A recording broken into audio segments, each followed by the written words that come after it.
Bom dia, são 8 horas e 15 minutos, quarta-feira, 1º de abril. Esta é a TV Senado, eu sou André Ricardo e você está assistindo ao Senado Agora.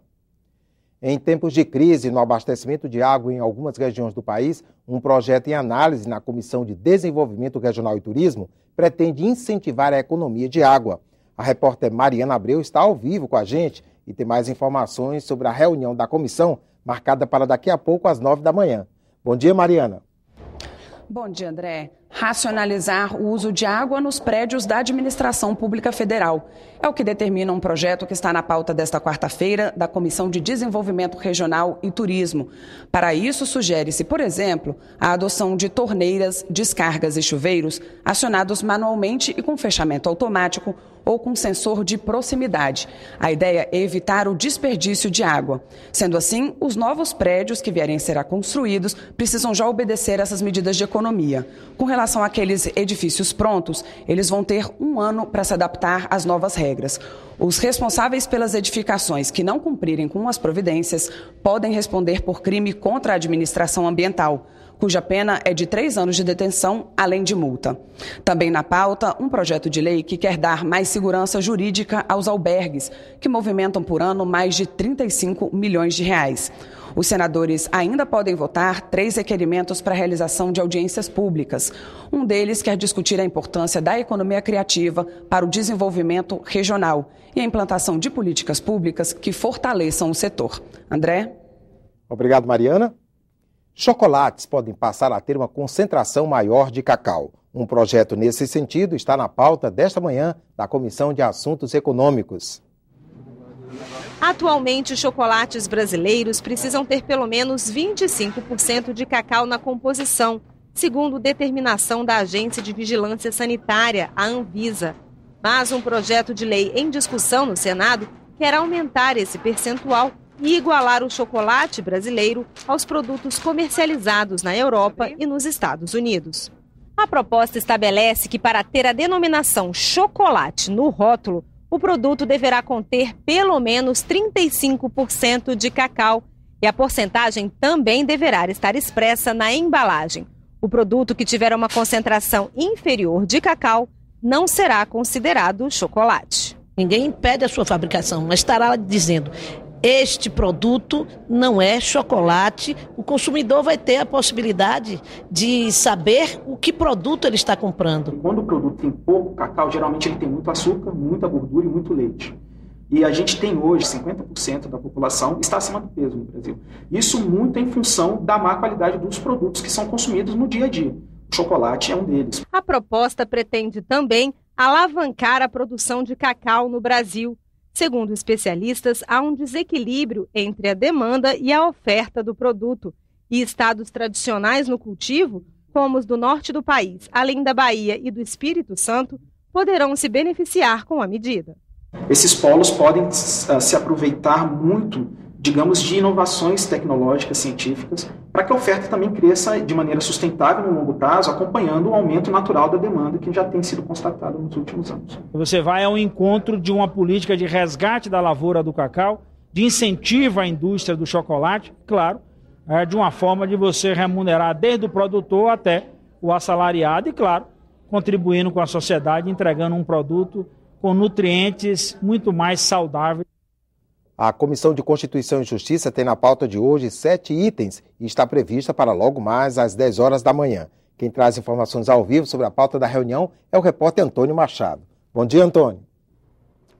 Bom dia, André. Bom dia a todos. O primeiro item da pauta é o projeto de autoria do deputado José Mentor, que cria a figura do principal condutor do veículo. O objetivo é eliminar a burocracia necessária quando o dono do automóvel precisa demonstrar à autoridade de trânsito que ela não é a responsável pelas infrações.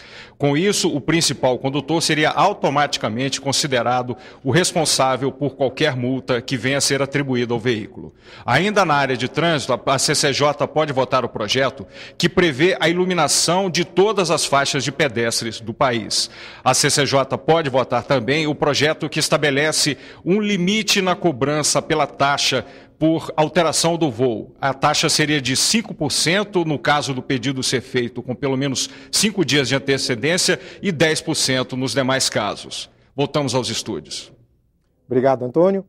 A CPI do HSBC tem reunião marcada para 13h. Os senadores vão ouvir o secretário da Receita Federal, Jorge Rachid, o presidente do Conselho de Controle de Atividades Financeiras, COAF, Antônio Gustavo Rodrigues, e o diretor de fiscalização do Banco Central, Antero de Moraes Meireles. O vice-presidente da CPI detalhou os próximos passos da comissão. O Ministério Público Federal brasileiro solicitou ao Ministério Público Federal francês, que é o Parquet Financier, que cuida dos crimes financeiros, o compartilhamento dos dados da investigação que já está em curso na França, dos dados do HSBC da Suíça. Nós combinamos que vamos à Embaixada Francesa pedir para que o pedido do Ministério Público Federal brasileiro seja atendido pelo Estado francês de compartilhamento dos dados, e ocorreu um compromisso da parte do Ministério Público Federal brasileiro que, tão logo as informações sejam recebidas, será compartilhada pela CPI. E na Comissão de Assuntos Sociais, um dos itens da pauta é o projeto que estende o auxílio acidente para produtores e trabalhadores rurais autônomos. Esse benefício pago pela Previdência Social é um adicional na remuneração para que o segurado possa se manter durante a recuperação. A reunião está marcada para daqui a pouco, às 9h. Foi adiada para a semana que vem a votação do projeto da convalidação dos incentivos fiscais concedidos a empresas, a chamada guerra fiscal. Veja como ficou a ordem do dia dessa terça-feira. A pauta do plenário estava trancada por 3 projetos em regime de urgência: a Lei da Biodiversidade, o indexador da dívida dos estados e a convalidação dos incentivos concedidos pelos estados na guerra fiscal.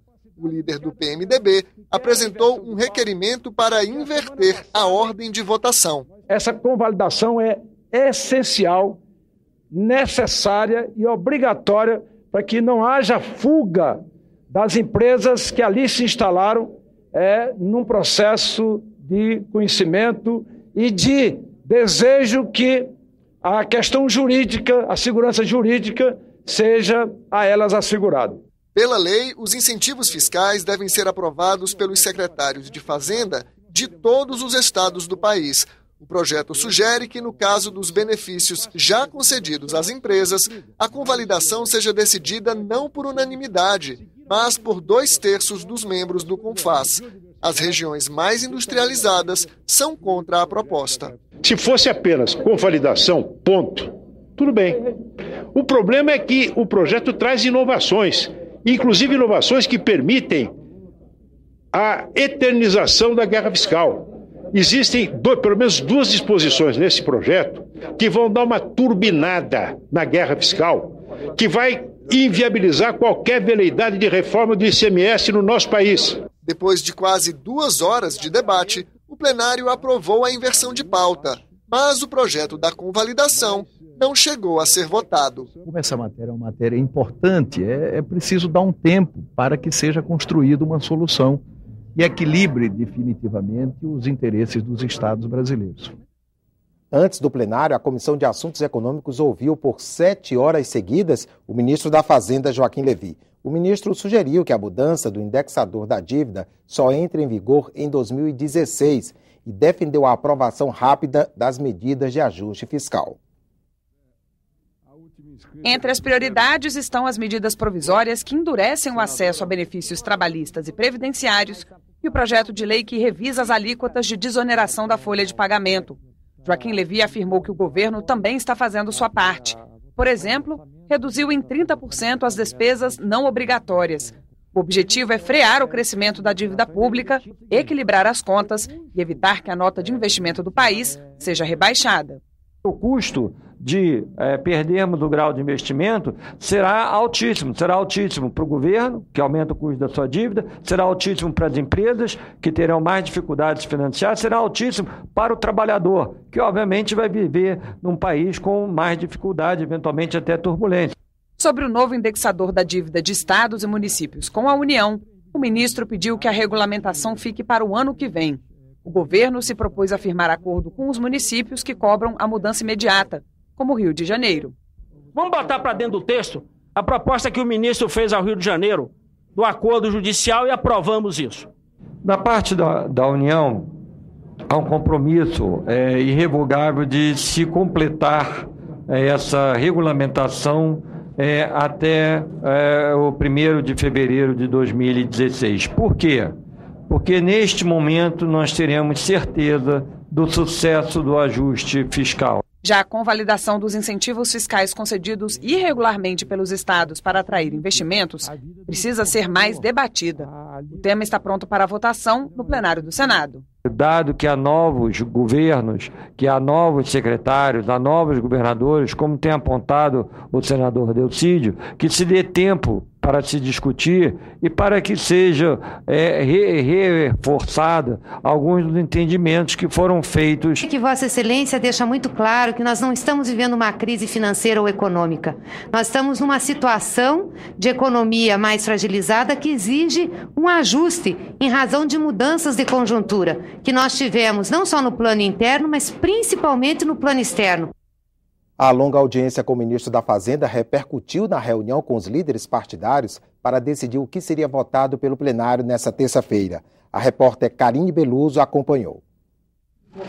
7 horas de audiência com o ministro da Fazenda, Joaquim Levy, não foram suficientes para convencer o líder da bancada da oposição sobre o ajuste fiscal do governo. Imagino que o governo terá sucesso, evidentemente poderá perder em alguns pontos, né, não alcançar tudo o que deseja, mas o que é básico do ajuste fiscal proposto pelo ministro certamente será aprovado no Congresso. E nós continuaremos insistindo. É preciso uma grande reforma administrativa. A audiência terminou às 5h30 da tarde, na mesma hora em que os líderes partidários definiram a pauta do plenário desta terça-feira. 2 projetos já estavam em regime de urgência na ordem do dia. A proposta de renegociação das dívidas de estados e municípios e outro sobre a convalidação de incentivos fiscais concedidos pelos estados para atrair empresas. Foi sobre eles que o ministro da Fazenda pediu calma. Mesmo assim, o presidente do Senado saiu da reunião com o anúncio.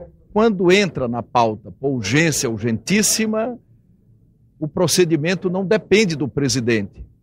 Depende da decisão do plenário, da deliberação da maioria da casa. Não há acordo. O que pode haver é um requerimento invertendo a ordem da apreciação da matéria. O governo sai derrotado dessa negociação? De forma alguma. São urgências que estão apresentadas e vamos fazer o debate, a discussão e depois a votação. E vale o voto.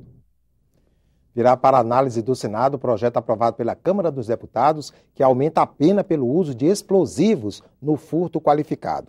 O texto eleva a pena para esse crime de 1 a 4 anos, como é hoje, para 3 a 8 anos. Com isso, pretende-se coibir as explosões de caixas automáticos de bancos. Ficamos por aqui. No decorrer do dia você acompanha outras informações nos boletins do Senado Agora. Enquanto isso, continue assistindo a nossa programação.